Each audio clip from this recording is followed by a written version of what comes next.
A body found in a Folsom Park bathroom is believed to be that of a man wanted for killing his wife. The body of Tiffany Russell was found in Mariposa County, and Sean Russell was wanted for her murder. And I'm Zori Nadamji, and a 12-year-old faces battery charges after spitting gum and landing on a guy's head. I'll have your reaction.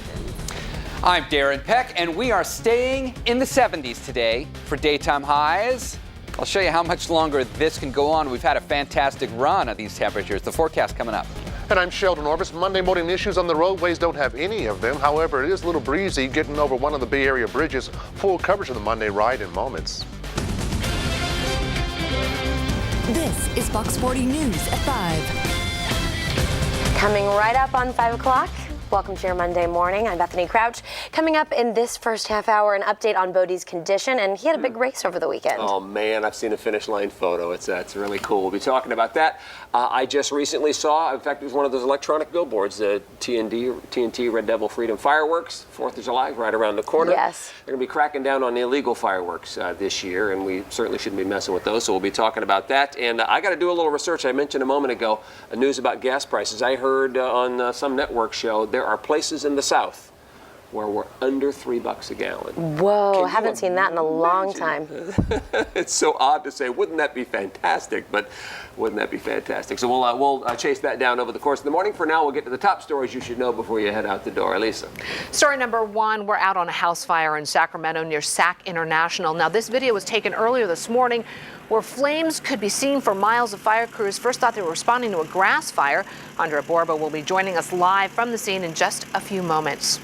Story number two, a wrong-way driver was killed on I-5 Sunday morning. We may never know what possessed a 29-year-old Patterson man to drive northbound in the southbound lanes from Sperry Avenue to Howard Road in Modesto. He was killed when he hit a car head-on. The woman driving the car going the right way suffered major injuries. Story number three, police won't say much about the man found dead following a manhunt near Folsom Lake this weekend. Family members believe that Sean Russell was wanted in connection with the murder of his wife. Tiffany Russell called Sacramento her home, but her family says she was found dead in Mariposa County. As Kimberly Rankin shows us, that's not all her family's revealing.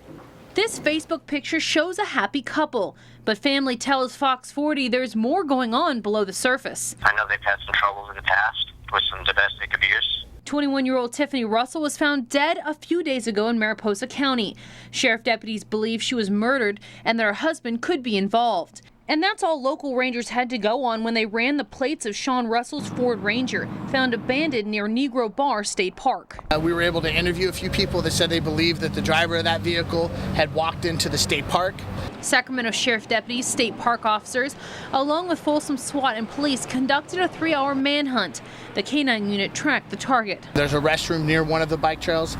At that restroom, we were able to locate a white male adult who is deceased. A handgun was located under the body. Investigators have not released his identity, but the family of Tiffany Russell believe it's Sean, and they are anxiously awaiting answers. The last person that was around was her husband, and we just wanted to get some answers and have him come forward so we can know what happened. Jason says Tiffany was a special person, and he doesn't want this sad situation to overshadow the memory they have of her bright personality. She was always very, very happy.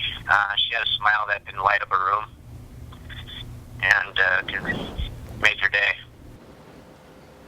Now, Folsom police say this homicide will be investigated separately from the Mariposa homicide. At the end, police say both departments will be able to swap evidence information. Story number four, a Southland Park neighborhood is on edge this morning. That's what happens when two men break into a home late at night while the people are inside. It happened near 41st Avenue and Southland Park Drive. A woman says around midnight, two guys were at the door calling her husband's name. So when she opened the door, the suspect said, "Sit down, shut up, we've got a gun." But she ran away. The thieves cleaned out everything they could carry, taking jewelry, electronics, and clothing. But she doesn't believe that these invaders knew her husband, but somehow just knew his name. Bethany.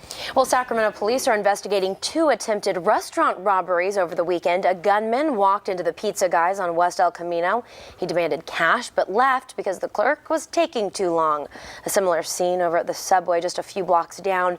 Investigators aren't saying much about why that one also failed, but it does appear that these 2 incidents are connected. And deputies say Starbucks employees in Carmichael were traumatized after a robbery yesterday. One man with a gun, another with a knife, demanded cash at that store on Fair Oaks Boulevard and Landis Avenue.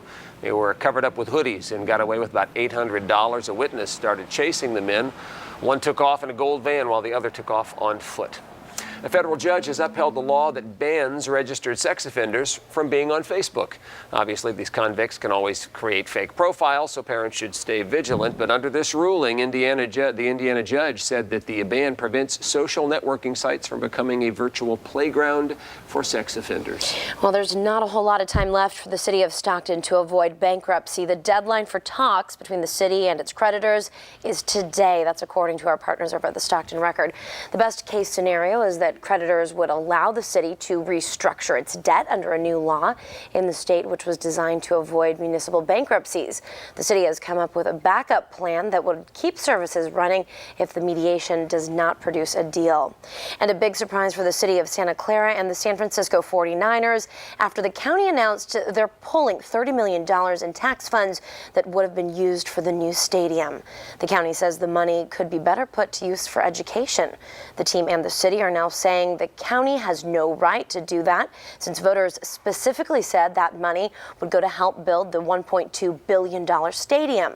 They plan to issue an official response to the plan sometime this week. Interesting to watch that unfold. And Congress has just 6 more days to come up with a compromise before college students get slapped with more debt. The issue is the interest rates on student loans. Both parties agree that rates should stay low, but they disagree on how to pay for it. If Congress does not act by July 1st, the current 3.4% rate will double to 6.8%.